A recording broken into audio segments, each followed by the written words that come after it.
One of the biggest mistakes that can be made about Xbox's business is looking at it from a 1D perspective.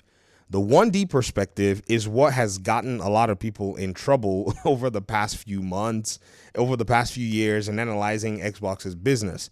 The reason I say this is because a lot of people look at Xbox's business from only the console, not knowing that Xbox has advanced its business to something further than the console. When I show you the differential of PlayStation games, I said PlayStation games, of Xbox games on PlayStation, you see exactly what the picture is trying to depict right there. You don't need anybody to tell you that. The reality is the PlayStation player is thinking about Xbox games as seen in subreddits A, B over here, our gaming subreddit, PlayStation Plus subreddit, which is this one, and also the console subreddit where people are all talking about Game Pass.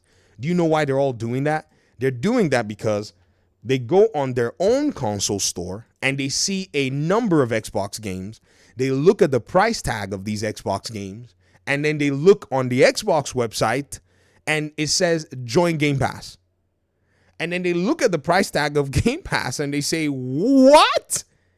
You mean to tell me that there's this price differential between both of them? And many of them come on here and say, hey, is anybody extremely jealous between the difference in quality? Now, here's the thing.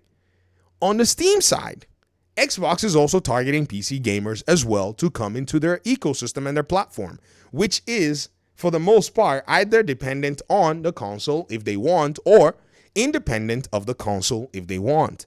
Hence, you look at Doom Dark Ages $69.99. You say to yourself, I was more than likely going to buy this game on sale anyways after it's been optimized and they removed the mandatory hardware ray tracing and I can play it on my GTX 1080 Ti because I love retro hardware. Some people don't really know that they're PC gamers. It's not that they can't afford a new GPU. It's just that they just like retro hardware. It's a tinkering land, right? And so they say to themselves, well, if I'm going to buy this game on sale, I'm just going to go ahead and skip it right now and wait till it's on a deep discount. But Xbox says, do you really have to, though? You ask Xbox, what the heck do you mean? Do I have to? Yes, I have to. Yes, I want to. I'm going to do that. I'm not going to pay you $70 for this game. I can go play the old Doom for, $10. I haven't even beaten it yet. Or I can go back and play the old Dooms that I already beat before. I love playing and enjoy playing these old Doom games. And Xbox is like, well, do you have to, though? And you're like, what do you mean? And Xbox is like, no. You can join the fun for $12 a month. You can join the fun, and you can play new games day one.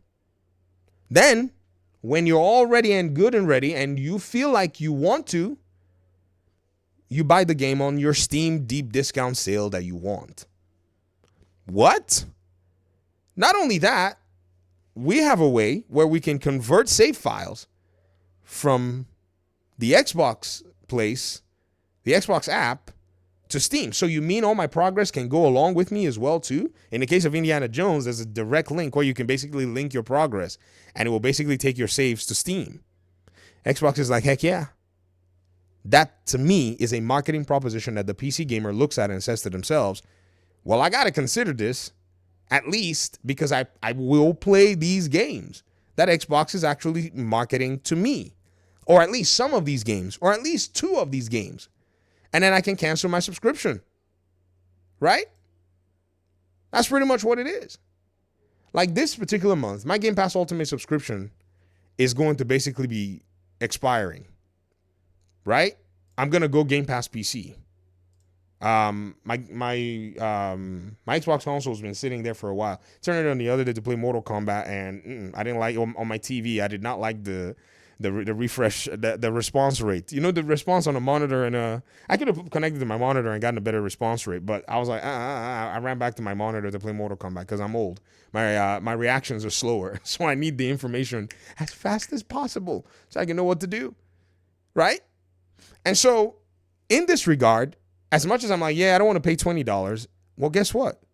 There's an option for me to not pay $20. And this is exactly what it is that they're counting on. Because me, I wasn't going to buy these new games at this point in time. That's not happening. What I do these days with Steam is I go on Steam immediately and I just go down to specials. I don't even bother looking at much these days. Okay, What old game did I not buy that I can buy? Sid Meier's Civilization. Is this the first one? What is this? This is Police Simulator. You know, some indie games here and there. I'm enjoying the fact that indie games are now getting, you know, a lot of love. So I want to get some more indie titles, you know, in my library. And so this is all I do. Some AAA titles will catch my attention. The Witcher 3 Wild Hunt. I have the Good Old Games version. I could double dip and get me a Steam version so I can play on my Steam Deck, right?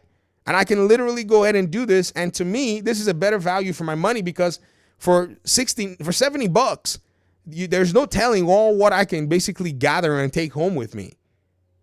So this to me, as a PC gamer, it makes absolute sense.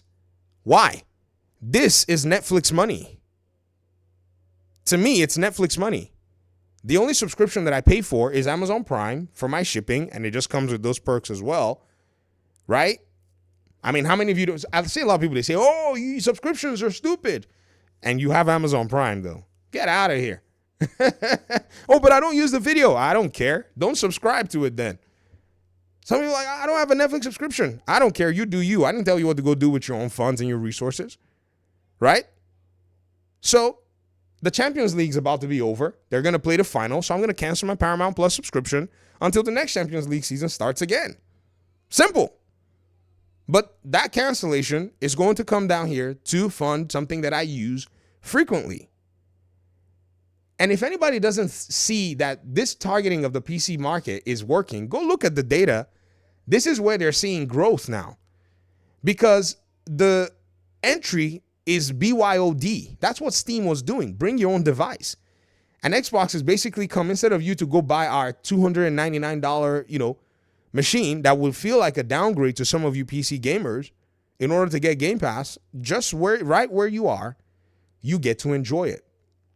This right here is the Game Pass premise. This is what Game Pass is targeting its gamers to do, and this is what a lot of people are missing context about in the whole conversation. Talk to me in the comment section. Thanks for watching the video. Peace out.